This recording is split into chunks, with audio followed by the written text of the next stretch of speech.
Hello, you wonderful people, and welcome to another episode of Not Too Comic Book. This being a show where we talk about TV shows that are adaptations of comic books. For today's episode, I'm going to talk about Chainsaw Man Season 1, Episode 7. A lot of really interesting things went down in this episode, so let's break it down. So we're immediately picking up where the last episode left off, and Denji draws out his chainsaws and he's slicing and he's dicing, but the Eternity Devil is still damaging him up quite a bit. Like at one point rips his arm, twists his arm, breaking it, and then rips it off, but then he ends up reattaching it and still goes to town. And everyone's kind of impressed, wow, because they've never seen a situation like Denji. We've seen a fiend power, but no one's seen a special case like Denji, because it's what's going on, and the chainsaws of it. Once again, that's why I'm Pochita must be special in that regard, especially for the Eternity Demon to be the chainsaw and even commenting on, oh, you're so much weaker. So it's that's why I'm I wonder,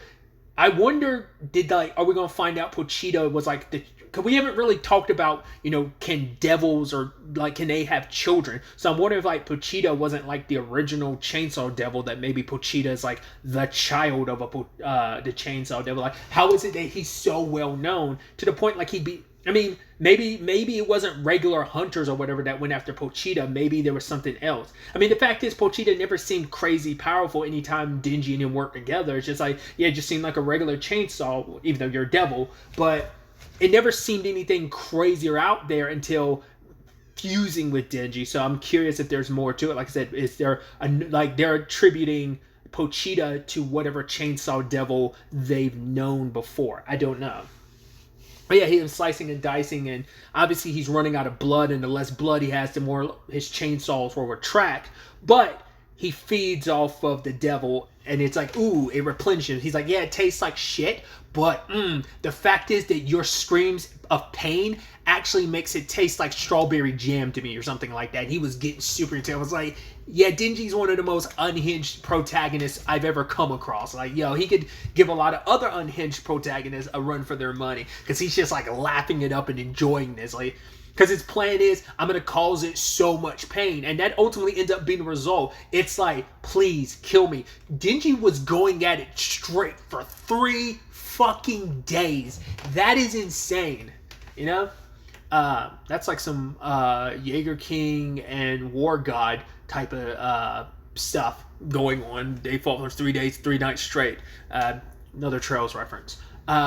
But yeah, I love that. And it's just, I also love because at one point Denji's neck got broken, he passed out, but using the ghost hand, Himenio was able to just rev up his chainsaw, and he just slurped up the blood. It's all right, let's keep going. He's I'm perpetually in motion now. If I bleed and get hurt, oh well, I'll slop up some blood and then keep slicing and dicing. And this thing, I mean, it's understandable. It's psychological warfare. It's you're in so much pain, you want it to end. Yeah, he can't kill you until he goes for your heart, but it's 3 days endlessly, pain after pain after pain after pain. It's just please end it. Stop it. Go ahead. Here's my weakness. Kill me. He's oh, really? You're giving up already? I just thought we were just getting started. And he killed the thing and they got out of there. And I love that afterwards, because it's been 3 days, everyone's kind of starved and exhausted, so everyone's laying in the bed tired, and Himenio walks over and starts laying down with Aki. He's oh, we'll get out of here soon. And Aki's we will. It's yeah, she saw how this was all playing out, because the thing wasn't saying anything anymore, and it was done. It was tapped out,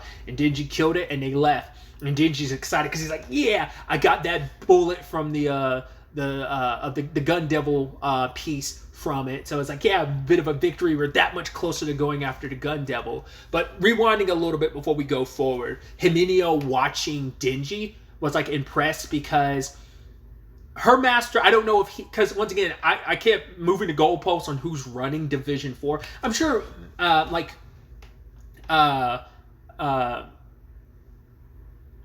Makima is overheading all public safety stuff. Maybe, I don't know if she has a boss or if she's the top dog of it all. But I was thinking oh, I thought Aki was the lead of Division 4. Then it seems Himenio is. But she has a master, and I don't know if Himenio's the one who runs Division 4, or does her master run Division 4. And they had a really interesting conversation, because this is after she's already joined forces. Her and Aki have been joined for a while, because he's already keeping his hair in a bun slash ponytail. I think bun would be more apt, considering it's at where it is on his head, but it's so they've been together for a while. Her hair is also shorter too. But she goes and visits the grave of her previous partners, and her master's like, yeah, like this line of business is not like only like the real true like good hunters that people fear are the ones who are batshit crazy, who are a little unhinged. He's like, all these people, they were sane, and they feared a devil's attacks, and that's what actually makes a devil stronger. When you're that fear is what makes him stronger. Like, to go after something even like the gun devil, you need to be a little crazy. And he's talking about like all your partners, they were all sane. It's like, what about Aki? And it's like, even Aki's saying too, and yes, he's driven by going after the gun devil, but even we find out Himenio's the same way. We don't know what her reasons are for going after the gun devil. Maybe they're similar to Aki's. It seems like the only one that probably has like a very, very different reason for going after the gun devil is Dingy. But either way, he even comments on the fact is that Himenio is a little too like, because Aki's very straight-laced, and I wonder is that why Himenio kind of acts the way she does. It's like her overcompensating for the fact is that she's very sane too, that she's not the most insane person, but she's scared because she's like, she wanted Aki to go into the private sector. Hey, we could do that. We could go to private sector and we can go drinks and do whatever we want to, have a lot more leeway. And he's like, we can go out for drinks anytime, but I'm not leaving the Division 4. I'm public safety. I'm going to find the gun devil and kill it. And for her, it's like, someone like Aki, it's not that he is too weak, you know, and it's not just because the gun devil can literally kill hundreds of people in seconds, but it's just like Aki doesn't have that in him. But she's like looking at Dingy go berserk like he is. She's like, he, on the other hand, he potentially can be the one. Because I think she's ecstatic about that, because she's like, if we have you on our side, when Aki does, and he will eventually find the gun devil, having you by our side, you might be our secret weapon against the thing, because you are unlike any other hunter, because you are a deranged motherfucker. So, yeah. And then you have like the Kobeni and Arai thing, because they were I thought they were acting a little nervous, because they were like, oh, you know, because this is even Aki's first time seeing Dingy go full chainsaw, because even Power never saw him go full chainsaw up until now, because he was only partially chainsawed when they first encountered the Bat Devil, and he went up against.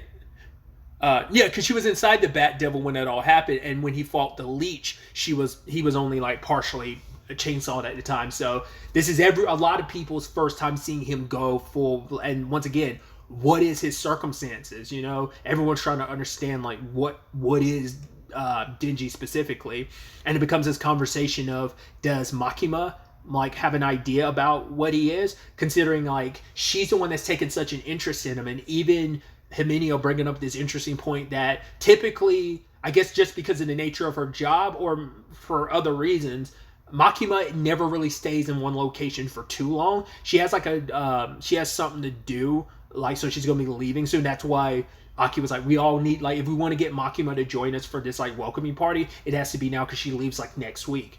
But her staying in Tokyo seems to all be relative to Dingy. I wonder, was she aware of the chainsaw devil? Because I don't think she understands Dingy's circumstances, but she might know something about, maybe not 100% Pochita, but maybe specifically the chainsaw devil. Maybe she knows something more about that, but maybe even Dingy's circumstances is a rare case. Because when she met him at the end of episode 1, she didn't really know what to make of him. But I wonder in the is interim the word I'm looking for? The interim, she's been maybe researching it, and maybe Dingy isn't the only case of this. Maybe it's been a very, very rare thing, but maybe it has happened to other people. We'll have to wait to see, but some very interesting developments. But yeah, apparently, like, going back to Kobeni and Arai, it's not that they were nervous about Dingy after seeing what he did. It's more so yeah, we did try to kill you, which even Aki's like, you tried to kill him too, and she's like, yeah, come on, you know, kids these days could do with being a little more bold. or whatever. She kind of regrets doing what she did. So that's why she was like, all right, I'll look after you and carry him after he passed out from going straight for like 3 days. So they're all gathered around. It's all of Division 4. It's 3 other members we hadn't met yet. There was at least one more member, because like one of the members apparently had someone named Fushi, but they died recently, which Arai and Kobeni did not handle that well, because it's like, yeah, it's just the reality of it. He's like, yeah, like people, because even one of the members, she was like, yeah, like none of the people I worked my way up through public safety with, none of them are actually alive. I'm like the only one of our group still alive. So I'm sure, with the exception of our master, I'm sure Himenio's like that. I mean, we know that she's going through quite a few partners. We just don't know what the time frame for that is. But yeah, because public safety handles the more heavier duty devils that like the private sector doesn't handle. So they handle the most dangerous jobs. So they probably had the highest mortality rate out of any group when it comes to the hunters and stuff.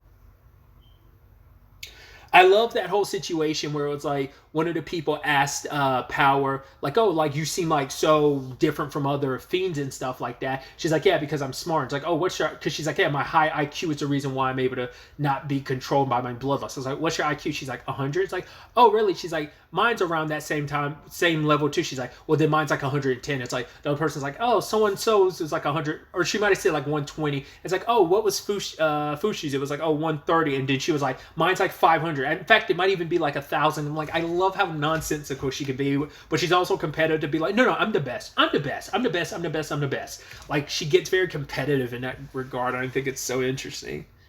I mean, that might just, once again, just be the nature of what Power was. I'm so interested to find out, like, what did Power as the Blood Devil look like prior to being inside his body? And once again, I'm curious if that's something they'll ever cover, or whether, like, maybe it gets covered in the manga, but maybe the anime will never cover it. Obviously, it's only one season. So far, it's like, we'll talk about them more at the end of the season, but, like, there might be a season 2 just based on what I've looked at, but like I said, I'll talk about it more at the end. So I don't know if that's something like maybe like that does get covered in the story later in the manga. Just it probably won't get covered in season 1 of the anime. So we'll see. But that's a thing I'm the most curious about. Oh, we also found out that Arai has the he made a contract with the Fox Devil, and it's like, wait, didn't Aki? It's like, yes. Apparently, the Fox Devil likes humans a lot, so she's a lot more willing to make a contract with people, but only the hotties, like Aki, get to summon the head, which is like, oh, that's an interesting stipulation. So I wonder which part does Arai summon. And we also, Kobeni's is a secret for some reason, because Aki was kind of saying like, right, you don't really tell people what devil you're contracted with.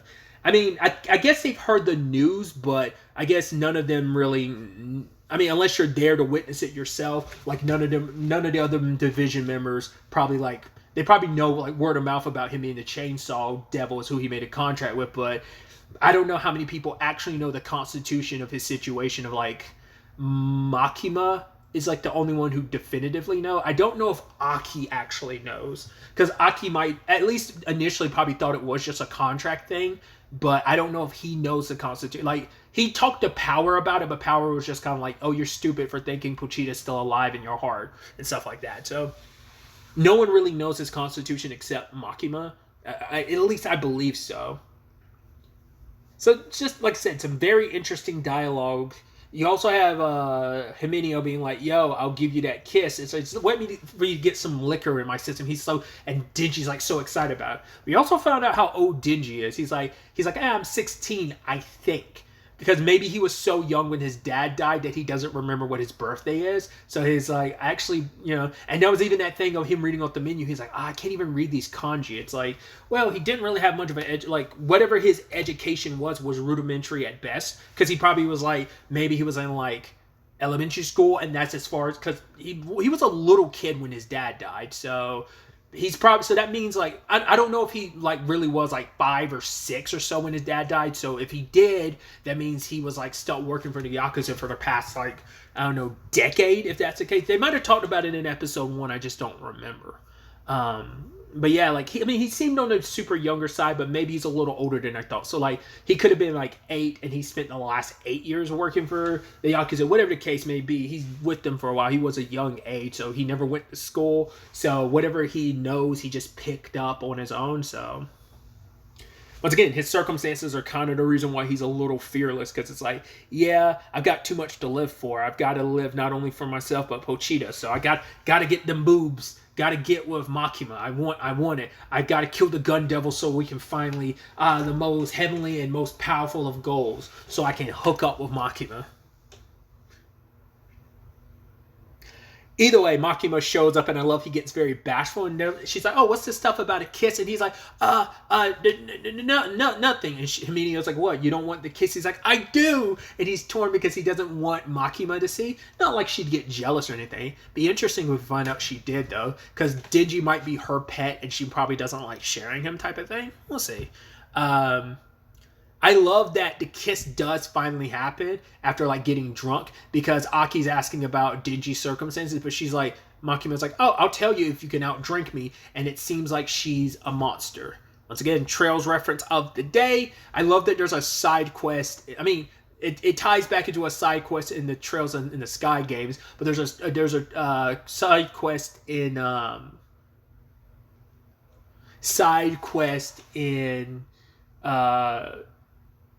Trails of Cold Steel 4 that kind of ties back into the whole like, oh yeah, it's a drinking contest to see who can win, and they basically tap out the bar. So I thought that was interesting. It just made me think of that. It's actually a really dope quest, and there's a lot of fun to it. And it just kind of reminds me of that. And it seems like Aki and Himenio are down for the count, and Makima's like ordering for more.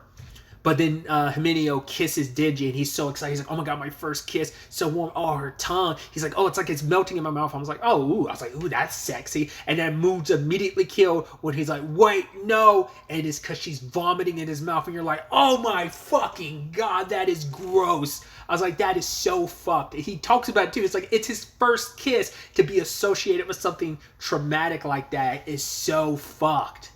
You know, that is so... I even love the ending of the episode. They have like that, like it's her vomiting rainbows into his mouth, and they keep like shuddering back to that, like flipping it and turning it.